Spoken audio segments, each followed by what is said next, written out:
Gilai, and thank you for joining us this week.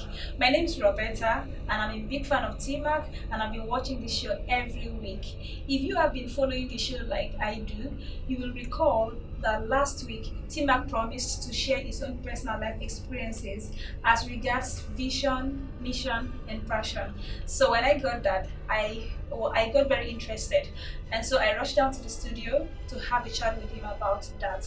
So I'm here now to have him share his life experiences with me. But if my questions don't cover the things that you have in your mind to do, please feel free to get in touch with him with the email address on the screen. And of course, you could also hook up on the social media platforms, Facebook, Twitter, and of course YouTube. And make sure you share this video. Okay, so without wasting your time, let's go have a chat with Timak.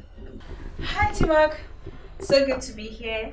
Hello, Robbie. Thanks for being on set. Thank you. Nice. It's actually very good meeting you personally, not on video and all that. So I'm really excited. In the past episodes, you've been talking about identifying one's purpose, vision, mission, and the last episode you talk about writing a life plan.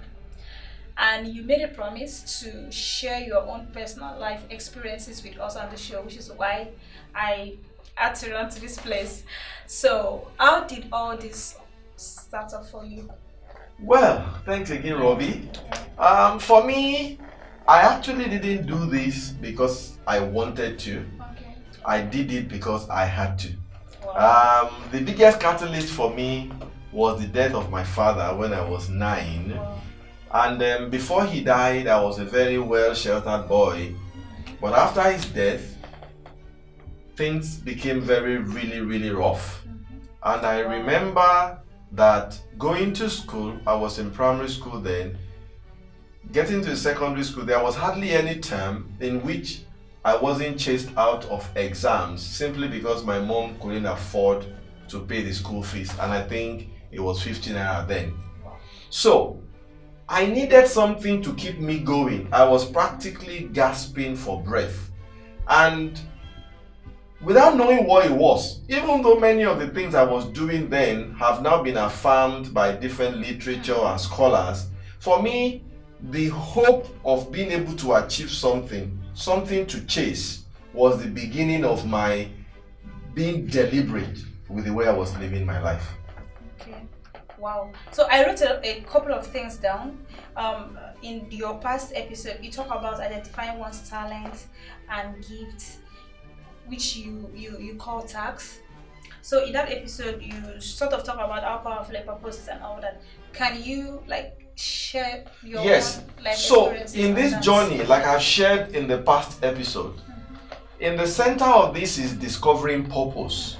And while I didn't really know what this was called at that time, I was just clear about the things that I enjoy doing. And those are the things I now call tags. So, what were my own talent and gifts? As a young man, I realized that I had a gift in speaking, I had a gift in drama, I had a gift in music, I had a gift in running things and joining things and just being in the middle of how things were running.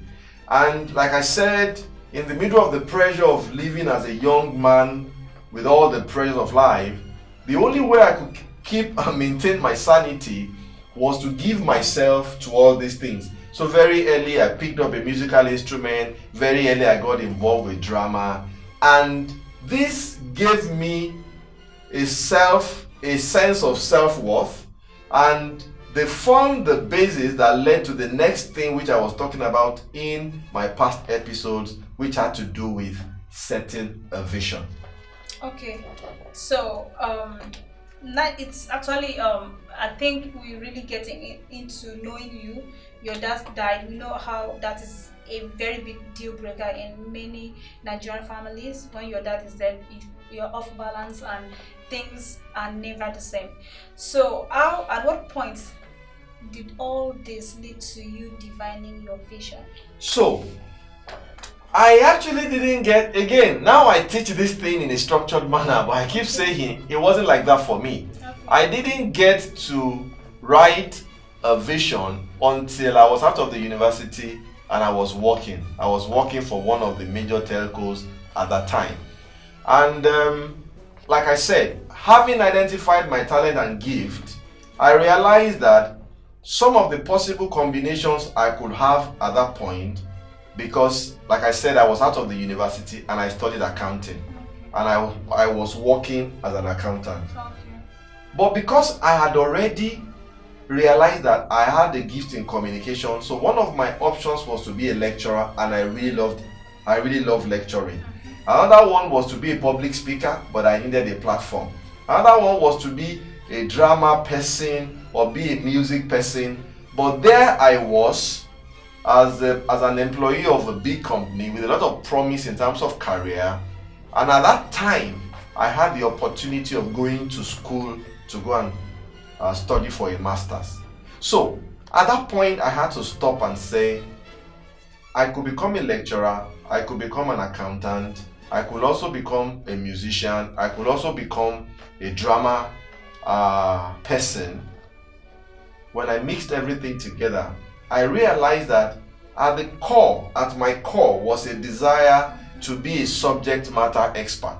So that mix made me decide to say, you know what, I will first pursue the private sector career. I decided to pursue my accounting to becoming a chartered accountant.